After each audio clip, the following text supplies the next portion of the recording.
It always happened after dark. No one ever saw it begin. No screams. No struggle. Just a girl gone. At first, there was confusion. A missed call. A late arrival. A message that never delivered. Then came silence. And after that, the questions. Too many of them, and not enough answers. Maria Jennings disappeared walking home from work. She texted her mom, "Be home in 10." She never arrived. Her phone died at 11:43 p.m. The signal was traced to a residential street. But she wasn't there. Danielle Moore vanished 6 nights later. She left a late-night study group, walking through the campus parking lot. She was 20 steps from her car. Then she disappeared. Angela Ruiz, 24, a nurse. She clocked out a night shift at exactly 3:07 a.m. Surveillance footage shows her walking toward the garage elevator. She never made it to her car. No forced entry. No screaming. No witnesses. Just 3 girls gone, taken from different places, at different times. But always after dark. Always alone. Police thought they were separate cases. They weren't. When they found what was inside a locked storage unit on the outskirts of town, the story broke open. What they uncovered inside was a graveyard no one expected to find. This is not just a story about 3 missing girls. This is about a man who hunted at night, who studied his victims, and who planned everything. Before anyone knew what was happening, it was already too late. This is what happened to the girls he took at night. Maria Jennings was the kind of girl who never asked for much. She kept to herself, studied hard, worked late, and spent her mornings helping her mother get ready for dialysis. She was 22, a college senior majoring in early childhood education. She worked nights at a 24-hour diner 2 miles from campus. Her classmates described her as quiet, thoughtful, always the first to volunteer, always the last to leave. Maria never partied. Like ever, if she wasn't home by midnight, something was wrong. Tuesday, April 17th, 2012. It was a warm spring night in the small town of Ridgemont, just outside Cincinnati, Ohio. Maria clocked out of her shift at 11:05 p.m., the same way she always did. She waved to her coworkers, tied her hoodie around her waist, and texted her mom. Her final message, "Be home in 10. Want me to pick anything up?" It was sent at 11:17 p.m. It was never read. She never came home. I knew something was wrong when I woke up and her bed was still made. She always checked on me before going to sleep. Always. By 7 a.m., her mother filed a missing persons report. At first, police told her to wait. That maybe Maria went out with friends. That adults disappear all the time for a while.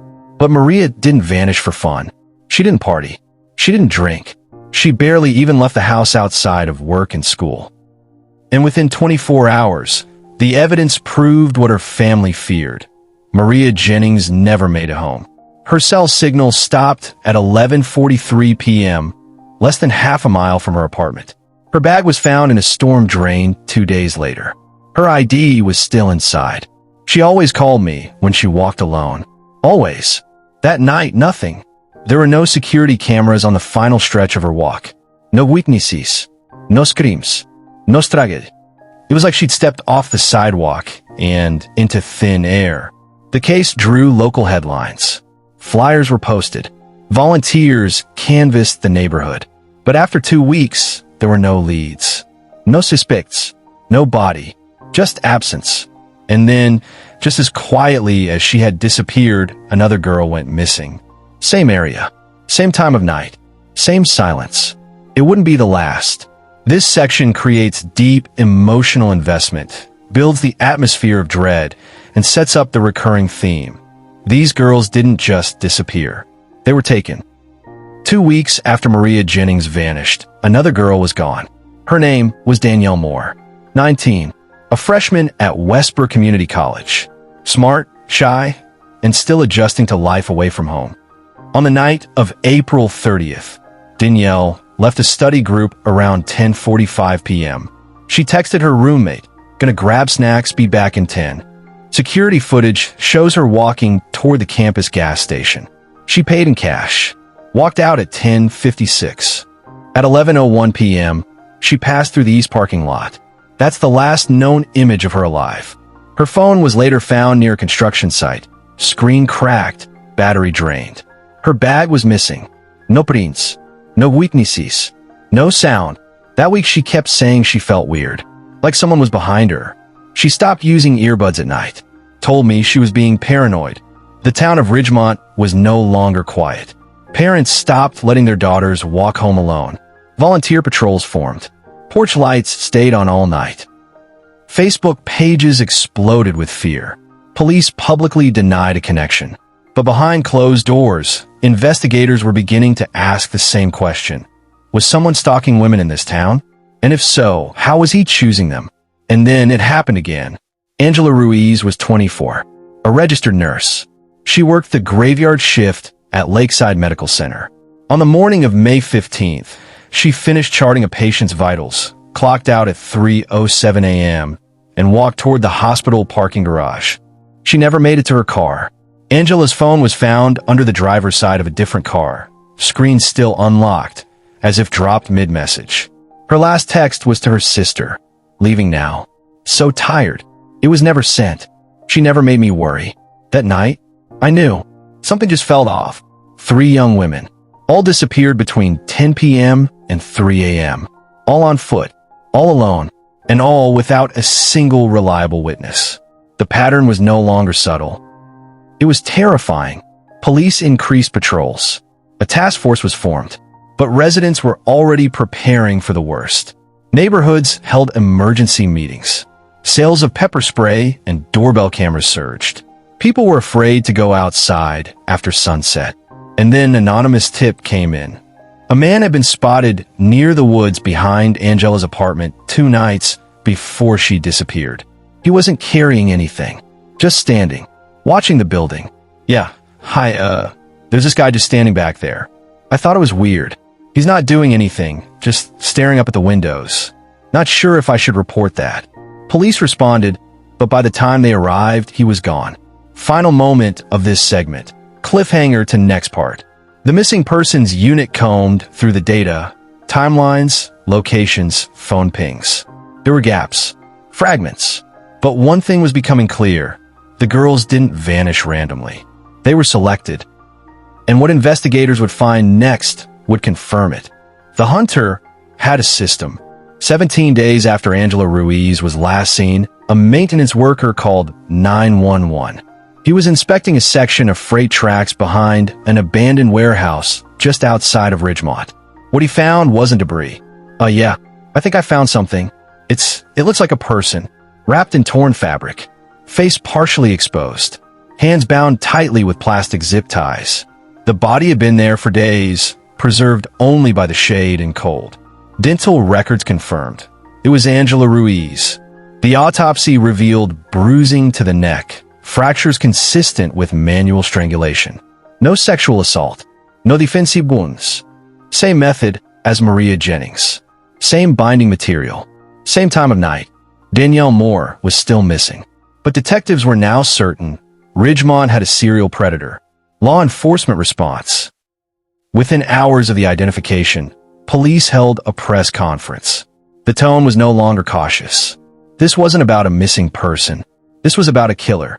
We are officially linking the disappearances of Maria Jennings, Danielle Moore, and Angela Ruiz. We believe one individual is responsible. Police chief. This individual is targeting young women walking alone late at night. We are urging the public, especially women, to stay vigilant. On May 23rd, police released a composite sketch based on 2 separate sightings. A thin male, estimated 30 to 40 years old. Dark hoodie, worn sneakers, gaunt face, eyes described as cold. The tip line flooded. Hundreds of calls. Most led nowhere. But the media had its headline, "The Night Stalker of Ridgemont." Angela's parents held a vigil outside her apartment building. Candles lit the sidewalk. Photos fluttered in the wind. Her sister spoke through tears. She had just gotten a promotion. She was going to move out of state next month, and now we're planning a funeral. Maria's mother was also there. She hadn't spoken publicly since her daughter vanished. That night, she did. I knew she was gone, but now I know how. And I can't stop thinking about how scared she must have been. A small town now lived in fear. The pattern was clear, but the motive wasn't. He didn't rob them. He didn't sexually assault them. He just took them. As police hunted for their first solid lead, one veteran detective began digging deeper. And what he uncovered changed everything. Because this wasn't the first time someone had vanished from Ridgemont at night. There was a case buried in the archives. Forgotten, misclassified, but the details matched almost perfectly. A girl, a late shift, a disappearance.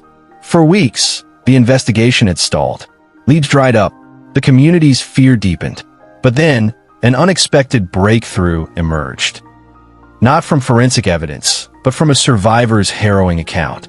Late one night, a young woman staggered into a roadside diner, disoriented and bruised. She had escaped. Her name was Emily Carter, 21, and her story would reshape the entire investigation. He grabbed me from behind. I couldn't see his face. He blindfolded me and forced me into a van. Inside, it was silent, except for classical music playing softly. He kept calling someone mother. Emily's detailed account provided crucial insights. Investigators scoured traffic camera footage and identified a white van matching her description. Several suspects were brought in, including a convicted sex offender. However, DNA tests cleared them all. The case took a decisive turn when forensic analysts found DNA on the zip ties used to bind the victims. The profile matched Joseph Langford, 43, a delivery truck driver with no prior criminal record. Langford was a quiet, solitary man. Raised in foster care, he had few social ties. His mother had passed away recently, a loss that seemed to have deeply affected him. Upon searching his residence, investigators found a hidden, soundproof room in the basement. Inside were restraints, classical music CDs, and a journal filled with unsettling entries addressed to Mothered. Langford was arrested and charged with multiple counts of abduction and murder. The community, once paralyzed by fear, began to find solace in the arrest, though many questions remained. As the trial approached, the town braced itself for revelations that would delve deeper into the mind of a man who had haunted their nights. In the next chapter, we explore the courtroom battles, the testimonies that shocked the nation, and the verdict that sought to bring closure to a community in mourning. The courtroom was packed. Families of the victims sat in silent anticipation. The man accused of terrorizing their community, Joseph Langford, now faced justice. Langford's defense team argued that he suffered from severe mental illness, claiming he was not responsible for his actions. They painted a picture of a troubled man, haunted by his past and the recent death of his mother. However, the prosecution presented a compelling case. They introduced the survivor's testimony, forensic evidence linking Langford to the crimes, and a chilling pattern of abductions and murders. The most harrowing moment came when the prosecution played a recorded phone call. Langford had repeatedly called his deceased mother's voicemail, leaving messages that revealed a disturbed mind. "Mother, they're all gone now. Just like you wanted. I did it for you." The courtroom was silent. Jurors appeared visibly shaken, some wiping away tears. After days of deliberation, the jury reached a verdict. Joseph Langford was found guilty on 3 counts of murder and 1 count of attempted murder. He was sentenced to life in prison without the possibility of parole. Outside the courthouse, families of the victims addressed the media. "This won't bring Maria back, but at least no one else will suffer at his hands." The community, once gripped by fear, began to heal. But the scars left by Langford's actions would remain. What do you think? Were there more victims left undiscovered? Was justice fully served? Let us know in the comments below. And if someone you love walks home at night, share this with them. You could save a life. Subscribe now for more real stories that deserve to be told. And let's keep their names alive.